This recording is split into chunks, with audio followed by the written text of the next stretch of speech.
تیر شوی آیات کې الله تبارک وتعالى د حضرت آدم علیه السلام د توبې بیان وکړ. ورپسې دی آیات کې الله فرمایي چې مونږه دې ته وایي چې تاسو کوشئ د دې جنت نه، بیا که تاسو ته زما د طرفه هدایت، نبوت او رسالت او شریعت درغی، نو چا چې د هغې پیروي وکړو یره به هم پې نه وي، غم به هم پې نه وي. او چا چې کفر یې وکړو، د آیاتونو نه انکار وکړو، دا خلک اور والا دي، دی به په دې کې همیشه وي. نو الله فرمایي قلنا مورته اهبطو، کوشئ منها د دې جنت نه جمیعا ټول، فاما بیا که چېرې یأتینکم راغی تاسو ته مني زما د طرفه هدن هدایت، فمن پس هغه څوک تبع چې پیروي او تابعداري وکړه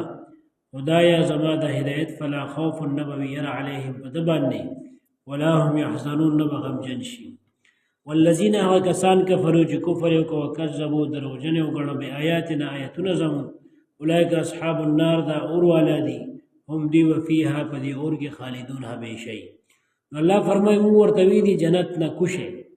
نو ته به وایې چې هلته خو مخکې ذکر شو چې وقلنا اهبطوا بعضکم لبعض، یو آیات دو مخکې ذکر شو چې هغې کې الله فرمایلي وو حکم یې ورته کړو چې کوشئ، نو یو ځل یې خو ورته ویلو چې کوشئ د ځمکې ته د جنت نه، او دی را کوشوي وو، بلکې دومره موده بیا آدم علیه السلام په مخ د ځمکه تیر کړل، نو بیا د دې خبرې څه معنا ده چې کوشئ، یو ځل خو دی را کوش شوي وو که نه؟ نو جواب دا دی، د دې دوه جوابه دي. یو جواب دا دی چې دا خبره د دغې آیات نه مخکې ده، دا کوم چې تیر شوې ده چې په دې کې د آدم علیه السلام د توبې ذکر و، دا د دې نه مخکې ده، او دا تاکید دی. لکه ته یو کس ته وایې دا کار وکړه او بیا ورته دا کار وکړه، نو مضبوطیا پکې تاکید مضبوطیا ته ویل کېږي. نو دا د هغې خبرې مضبوطیا ده، خو دې کې خبره جدا ده او هغې کې جدا ده. صرف قلنا اهبطوا التم و دلتم، دلته ورپسې دا نوره خبره جدا ده، ځکه هلته ورته دا ویلي چې کوشئ تاسو به د یو بل دشمنان یې او ځمکه کې به یو ټیمه پورې، دلته ورته وایي کوشئ، که هدایت درته درغی او چا تابعداري وکړه نو کامیاب بی، او که چا انکار وکړه نو ناکام بی. نو ګوره هلته ورته وایي کوشئ، بله خبره ورته کوي، دلته وایي کوشئ، بله خبره ورته کوي، دوه قسمه نصیحت ورته راغی. نو دې وجې نه دا تکرار نه دی، دوباره نه دی ویلی شوی. یو دغه جواب. دویم جواب دا دی چې الله تعالی ورته دا هم د دغې توبې قبلېدلو نه پس ویلي دي چې توبې قبوله شوه نو ورته وایي بس همدلته اوسېږئ، ځکه چې توبه قبوله شي لکه په یو مقام او مرتبه باندې یو کس وي او تا هغه سزا ورکړي او د هغې نه یې کوز کړي او بیا معاف کړي، نو هغه دا تمه کوي که نه چې ما به واپس هغه عهده باندې څه کړي، برقرار کړي، دا تمه کوي که نه. نو کیدای شي آدم علیه السلام دا فکر کړی و چې دا توبه مې الله قبوله کړه نو زه به اوس بیا جنت ته لاړ شم، نو الله ورته وایي چې نه دلته اوسېږئ. دا دویمه خبره دې دپاره چې توبه خو قبوله شوه،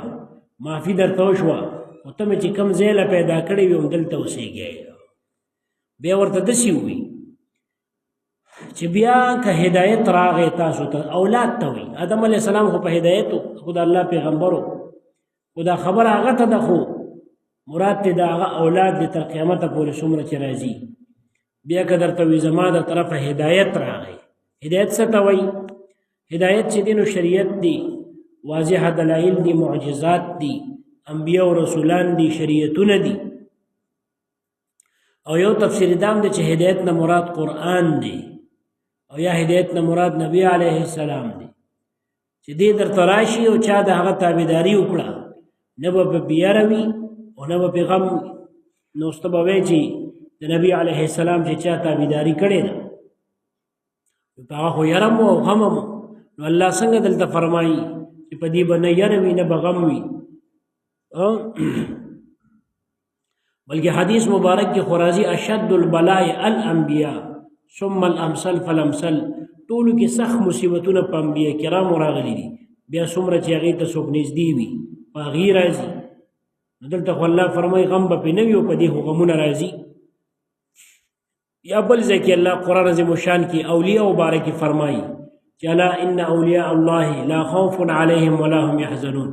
د الله دوستانو باندې نه غم وي او نه یره وي، حالان کې غمونه خو په هغې ډېر وي. نو د دې څه معنا او مطلب دی؟ د دې دا مطلب نه دی چې په هغې به غمونه وي، په هغې به غمونه نه وي، دا مطلب نه دی. غمونه، مصیبتونه، تکلیفونه په انبیاء او په اولیاءو ډېر وي، په هغې ډېر وي، خو هغوی باندې دغه تکلیف د راتګ چې را بشي را باندې یره نه وي، او نه چې پې کوم راغلی دی نو د هغې متعلق غم هم نه وي. څنګه هغوی د الله په رضا راضي وي، د هغوی د خپل نفس او ځان د الله د رضا تابع کړي، چې بس د الله پسې راضي، بس په هغې دې راضي وي. نو یا د دې نه دا مراد، او یا ته مراد دا دی چې دې نه د قیامت غم مراد دی، چې قیامت کې به په یره او غم نه وي. لکه عام طور باندې غم چې موجوده تا ته کوم مصیبت پېښ شوي نو هغې باندې چې سړی خفه وي هغې ته غم وي. را روان وخت کې چې په تا باندې یو مصیبت به راځي او د هغې متعلق تا سره فکر او خفګان هغې ته یره وي. نو مطلب دا دی چې دنیا کې دې کوم اعمال صالحه کړي دي د دې متعلق به هم دې په غم کې نه وي چې دا قبول نه دي، او د آخرت متعلق هم دا فکر نه وي چې ګنې الله تعالی به راله سزا راکړي، ځکه چې همیشه ته ور دې د الله تابعداري کړي، کمه خطایانې دې شوي ورته الله معاف کړي. نو دا د هغوی دپاره بشارت او زیر او خوشخبري ده چې چا تابعداري وکړله د الله او د رسوله نو بس په دې به غم او حزن نه وي. د قیامت هغه به پې نه وي. ښه لکه قیامت کې به هر سړی چې کوم دی په خپل غم کې وي، که هر مصیبت کې به وي، هر سړی به خپل مصیبت کې وي، نفسي نفسي به وي، ځان به یادوي، د بل چا فکر به ورسره نه وي. خو دومره دی چې په هغې کې به هم داسې خلک وي چې د مشکو د عنبرو په غونډو به ناست دي، په منبرونو د نور به ناست وي، په کرسو به ناست وي، د الله د عرش سوري لاندې به ولاړې او ناست دي. هر سړی به د خپل مقام مرتبه برابر. نو دا به څوک وي؟ اوس نبی علیه السلام مبارک فرمایي المتحابون فی جلالی، وی الله فرمایي چې زما د وجه نه چې کوم خلک یو بل سره محبت کوي، زما د وجه نه، د الله د رضا د وجه نه، یو نیک سړي سره، یو بزرګ سره، یو ښه سړي سره، یو باعمله عالم سره ستا مینه ده، نو به دنیا کې تعالی څه درکړي؟ خو د الله د وجه نه دې وله که نه. نو دغه خلک چې زما د وجه نه وي دي یو بل سره محبت کوي، نو الله فرمایي لهم منابر من نور، دی لبا ما د نور منبرونه جوړ کړي د قیامت په ورځ. یغبطهم النبیون والشهداء، انبیاء او شهدا به هم دي ته خوي خبه غني چې یعنی دی هم په خزای دی، کوم په خزایو نو دیم په مقام او مرتبه دی. انبیاء نه به کمی د دې مقام به کمزوري نه وي، لکه د نور منبرونه به د قیامت په ورځ باندې دي لپاره تیار. دغه رنګ نور احادیثو کې چې کوم دین راغلي دي، یا لکه حدیث شریف کې چې راځي چې المرء من احب، سړی به د قیامت پر ورځ هغه چا سره دنیا کې چې چا سره محبت کړی دی نو ته چې د هغه سره نو د دې خدا مطلب نه چې د هغه مقام کې دی. لکه استاد زموږ استاد نبی علیه السلام سره الحمدلله محبت دی، نو موږ به د انبیاء مقام کې نه یو، صحابو سره محبت دی، اهل بیت سره، اولیاء سره، نیکانو بزرګانو سره، نو موږ به د هغې مقام کې نه یو، خو د هغې سره به یو، یعنی موږ به داسې بمقامه نه یو ان شاء الله تعالی. الله رسول دا وعده ده بمقام، یعنی موږ ته به هم څه ملاوي د هغې په ډله کې. لکه ګوره د دې استاد ته زه یو مثال ویم چې ته پرې پوه شي. دنیا کې یو سړی دی او هغه گورنر هاوس کې دی، هغه د هغه سیکرټري دی، یا د هغه بابو دی، یا د هغه ډرایور دی، یا د هغه چپړاسي دی، یا د هغه جاروکش دی. نو چې هغه ته هغه نه تپوس کوي لکه چېرته وي گورنر هاوس کې گورنر سره یم، نو ته وایې چېرې دی به چېرته وي چې ته وحده باندې وایي خو ورسره که نه څه د کار وي که ني، یعنې د هغه چپړاسي هم څه ناڅه کار خو کولی شي که نه، جاروکش هم کولی شي، خو هغه سره خو یې که نه په گورنر هاوس کې په یو دنیا په لحاظ سره پوچت ځای کې، په مراعاتو کې، په فوایدو کې. اوس باقي د دغه قابلیت دی، نو بعضې په اوچته وهدي او بعضې په ښکته. نو دغه رنګې چې څوک محبت کوي اولیاو سره او انبیاو سره او نیکانو صالحانو سره، هغې سره به وي، بس هغې سره چې دا لویه خبره ده، بس یو عهده باندې به نو یو مقام کې به د هغې مقام ته خو نه رسي.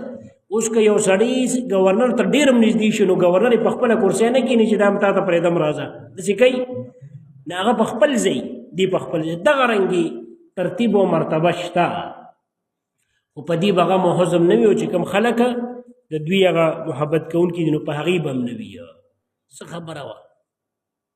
هغه ذهن کې مې خبره وراله ګډه وډه شو بل خوا لاړم بهرحال دې آیات کې الله تبارک وتعالی دغه فرمایي چې قلنا مونږه ووي دوی ته اهبطو کوشئ منها د دې جنت نه جمیعا ټوله فاما پس کچر یاتینکم راشی تاسو ته راغی تاسو ته منی زما د طرفه هدن هدایت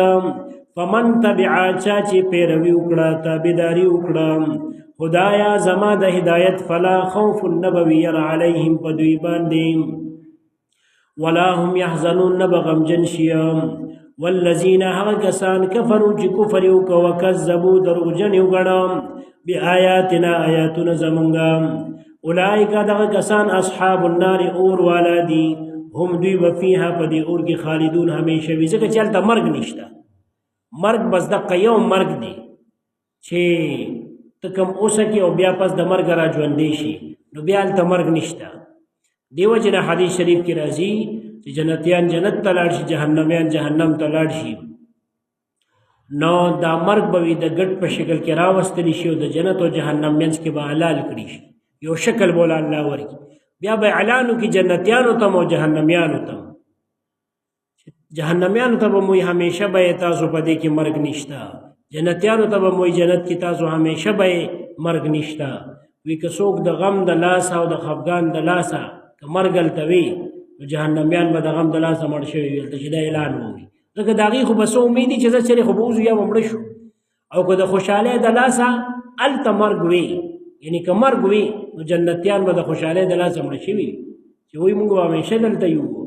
او موږ دپاره به بوډاوالي هم نه او ځواني به هم نه ختمېږي او نعمتونه به هم نه ختمېږي او ژوند به هم نه ختمېږي دا څوک نه غواړي په دې وخت کې چې یو بوډا سړی وي او خټ عمر یې تېر کړی خو په تکلیف کې مي ورته مرګ غواړي وي نه چې یو لس کاله نور هم ژوند دی دا بېکاره ژوند څوک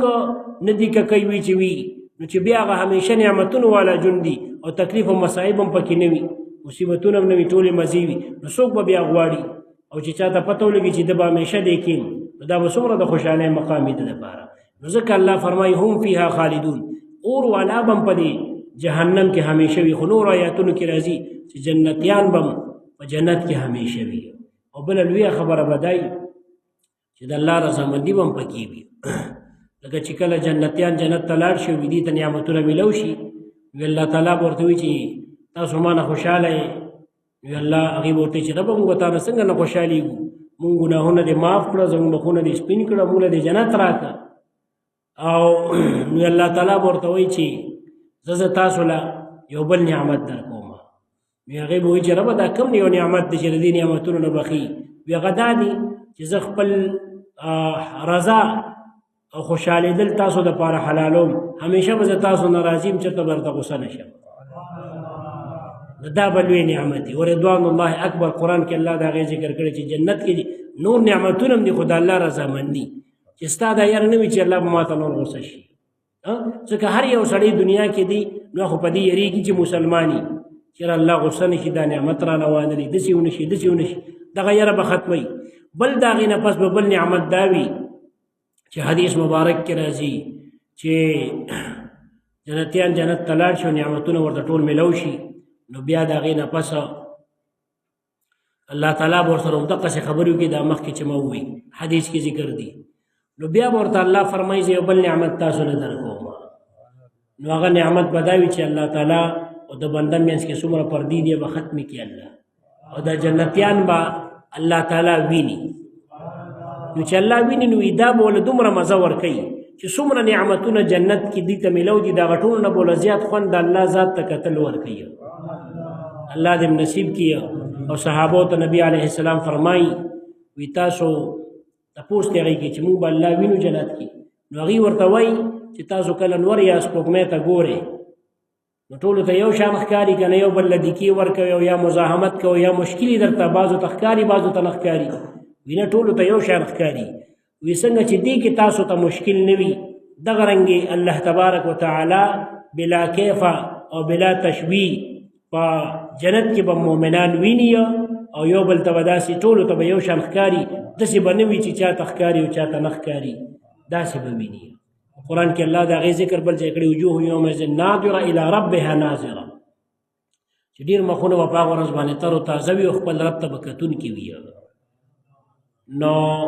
دغه هم په دې کې دا نعمت دی او نور نعمتونه هم پکې دي الله دې زموږ ستاسو نصیب وګرځي قلنا مو ورته وې اهبطوا کوشئ منها د دې نه جمیعا ټول